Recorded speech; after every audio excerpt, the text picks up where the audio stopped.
Somebody, please help me! I'm being attacked! Help! Why won't anyone help?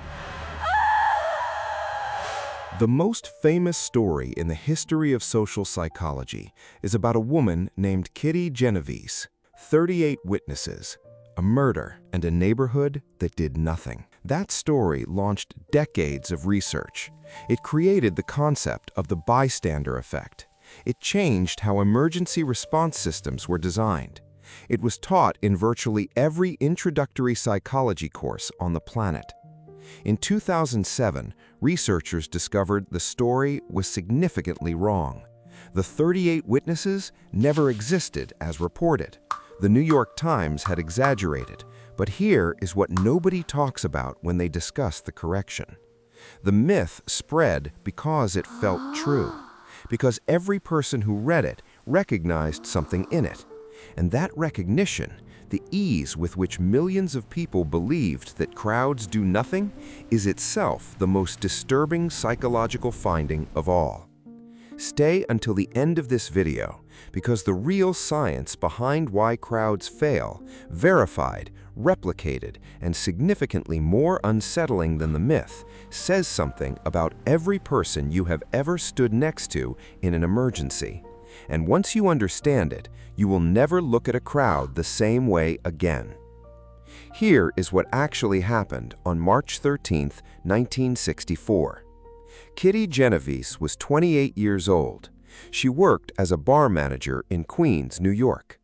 At approximately 3:15 in the morning, she was returning home from work when a man named Winston Mosley attacked her on the street outside her apartment building. She was stabbed twice in the back. She screamed. Lights came on in several apartments above her. Mosley ran. A neighbor shouted from a window. Mosley returned approximately 10 minutes later. He found Genovese in the vestibule of a nearby building, unable to escape. He attacked her again. She died before the ambulance arrived. Two neighbors called the police.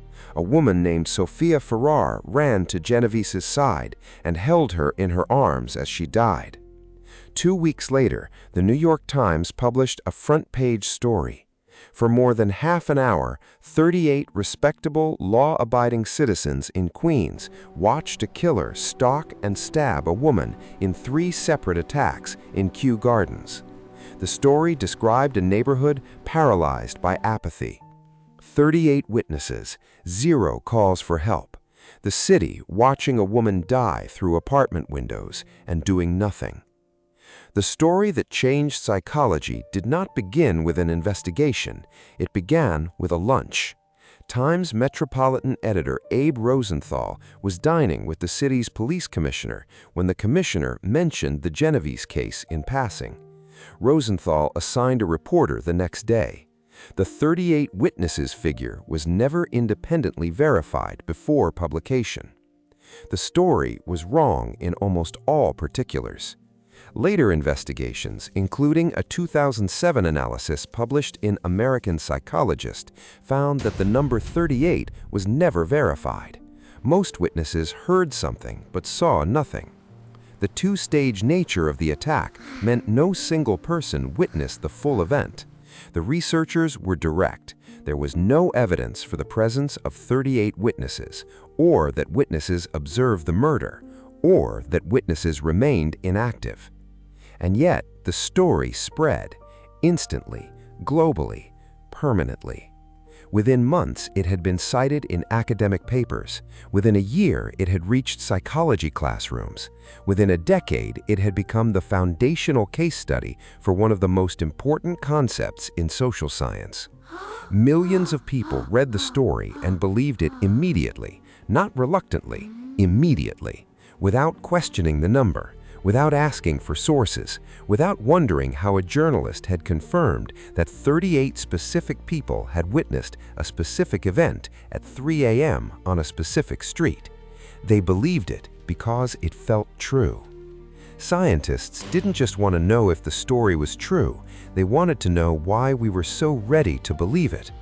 In 1968, 4 years after the Genovese murder, 2 psychologists named John Darley and Bib Latane decided to test the psychological mechanism the story implied.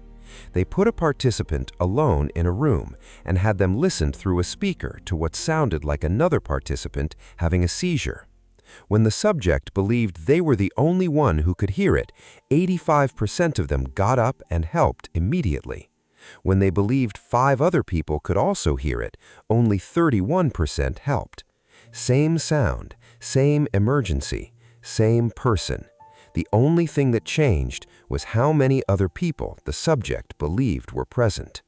That single variable, the perceived presence of others, turned most people from helpers into bystanders. Darley and Latane called it diffusion of responsibility. The more people present in an emergency, or perceived to be present, the more each individual's sense of personal obligation dissolves. The responsibility doesn't concentrate in a crowd. It dilutes, spreads thin, until nobody feels enough of it to act. This is not a moral failing, it is a cognitive one. The brain, in the presence of others, makes an automatic calculation. Someone else will handle this. It happens below the level of conscious decision. You do not choose to diffuse responsibility. Your brain diffuses it for you before you have decided anything at all. This happens every time. If more people are around, we are simply less likely to help. Across cultures, across age groups, across different types of emergencies, real and simulated, the finding holds with extraordinary consistency. And the mechanism is not callousness. Researchers found that bystanders in larger groups showed higher physiological arousal, elevated heart rate, increased skin conductance than bystanders in smaller groups. They were not indifferent, they were more distressed. But the distress did not produce action because the presence of others was simultaneously signaling, wait, look around, see what everyone else does first. This is called pluralistic ignorance. Picture a crowd around an emergency. Each person looks sideways at the others, checking their faces, reading their posture, scanning for a signal about how serious this is. Each person, seeing others appearing calm, concludes the situation may not be an emergency. But every person in the crowd is doing the same thing simultaneously. Everyone is looking outward for guidance. Everyone is seeing apparent calm. And that apparent calm is being produced by everyone suppressing their own alarm in order to appear composed. The crowd reads itself as untroubled because every single member is wearing the same mask. The emergency goes unaddressed, not because nobody cares, but because everyone is waiting for someone else to establish that caring is the appropriate response. Now, go back to the myth. The reason 38 witnesses felt immediately plausible to millions of readers was not because people are cynical about human nature. It was because every person who read the story had experienced some version of this mechanism, had stood in a situation where action felt required and found themselves waiting, looking around, checking what others were doing, calculating whether their alarm was proportionate. The myth felt true because the underlying psychology is true. The number was fabricated. The phenomenon it described was real. Winston Moseley was arrested 6 days after the attack during an unrelated burglary. He was denied parole 18 times. He died in prison on March 28, 2016, at the age of 81, having served 52 years, one of the longest-serving inmates in the New York State prison system. Kitty Genovese was buried in Lakeview Cemetery in Holbrook, New York. The New York Times published a correction in 2016, 52 years after the original article ran, calling its own reporting flawed and admitting it had grossly exaggerated the number of witnesses and what they had perceived. The correction received significantly less attention than the original article, which is itself a psychological finding worth sitting with. There is one thing that Darley and Latane research identified that breaks the diffusion of responsibility mechanism. It is simple, almost embarrassingly simple given the sophistication of the phenomenon it counters.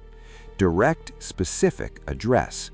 The bystander effect dissolves almost entirely when one person in a crowd makes direct eye contact with another specific individual and says, "You, call an ambulance." Not someone, not anyone, you. The specificity eliminates the diffusion.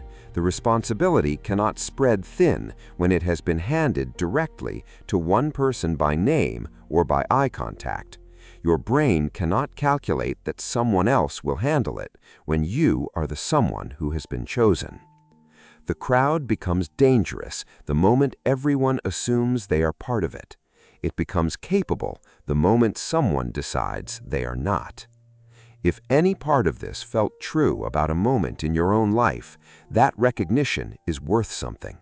Most people never name what you just named. There is more of this every Thursday.